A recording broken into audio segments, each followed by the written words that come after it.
Magandang araw mga ka-journey. Nandito tayo back to farm after 3 weeks break dahil sa may nangyari sa family na hindi kanais-nais, but still happy for my sister. Saan ka man naroroon, please do keep on watching us here in Earth, at sana maging masaya ka sa napuntahan mong place at nakita na kayo ni tatay in heaven. Huwag mo kami alalahanin dito dahil kami masaya, at sa una ay kami napipigati, pero somehow we know that nasa tahanan ka ng ating Poong May Kapal. So wag mo kaming alalahanin dito, we're okay. Back to reality. Back to farm tayo. So almost 3 weeks tayong nawala, kaya ang daming changes na nangyari sa ating farm. Na nandito yung naglakihan na yung ating tinanim na papaya at ang ating tinanim na pipino, and then yung ating tinanim na kamatis at pati yung okra. Naglakihan na rin sila. Pati yung ating papaya lumaki na rin, at it seems 1 more week is ready to transfer na sila. Pero ang topic natin ngayon is sa ating bagong dalawang kasama na makakasama natin dito sa farm. Papakilala ko sila sa inyo. Yan po yung ating dalawang makakasama. Ang kanilang pangalan ay Pauchin at saka si Jollibee. Hello! Say hi! Say hi!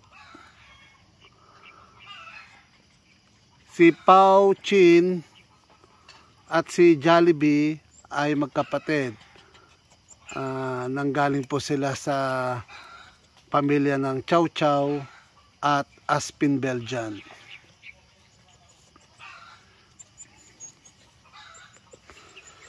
Sila ay I think 3 months old. At ito ang kanilang first morning dito sa farm. Kaya ayun, walang ginawa kundi tumakbo ng tumakbo. Kanina pa sila tumatakbo. At ngayon ko lang sila nakuhanan ng chance na videohan. Tingnan nyo itong isa. Kung ano-ano yung kinakain niya. Pati yung halaman ko na bugambilya, hindi nakalusot. Ayan tinatad nila ng ngata, kaya ito, itinali ko muna sila. Pati yung ating manok, pati yung manok ng kapitbahay pinaghahabol at kung saan pumupunta. So i-train muna natin sila dito sa labas para dito sila umihi, dito rin natin sila pakakainin, at dito rin sila dumumi.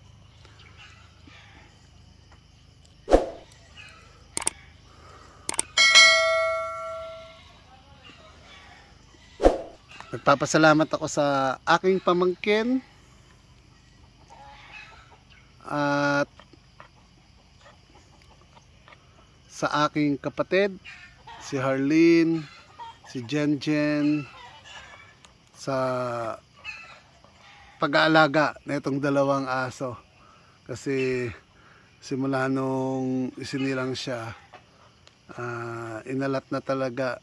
Hindi pa nga isinisilang, inalat na nila sa akin tong aso. Bibigyan nila ako ng aso dahil gusto nila na magkaroon ako ng makakasama dito sa farm.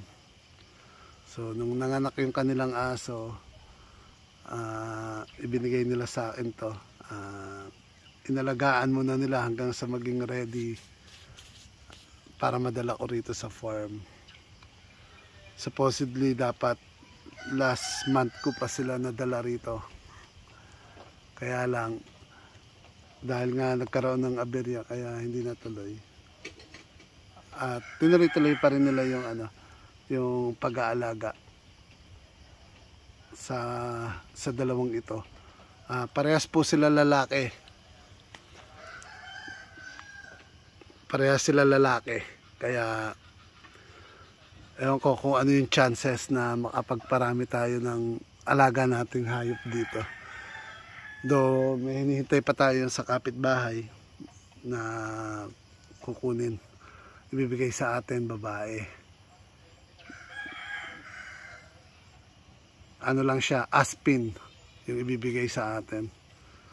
Tingnan natin kung bigyan natin ng chance kung malahian nila. Hindi ayos para makapagparami tayo ng alaga at bantay dito sa farm. Yan, tingnan nyo ginawa nila, oh. Kinakain ng isa, ito si Pouchin. Pouchin, say hi. Say hi. Pouchin.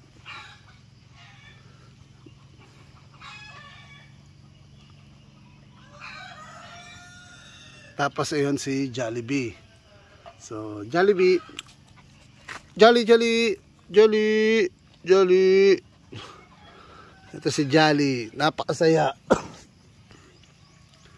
Si Jolly, napakasaya niya, kaya jolly siya. Masayahin siyang aso. Takbo ng takbo, walang ginawa. Kundi tumakbo doon, tumakbo rito. Nahahawa tuloy yung kanyang kapatid.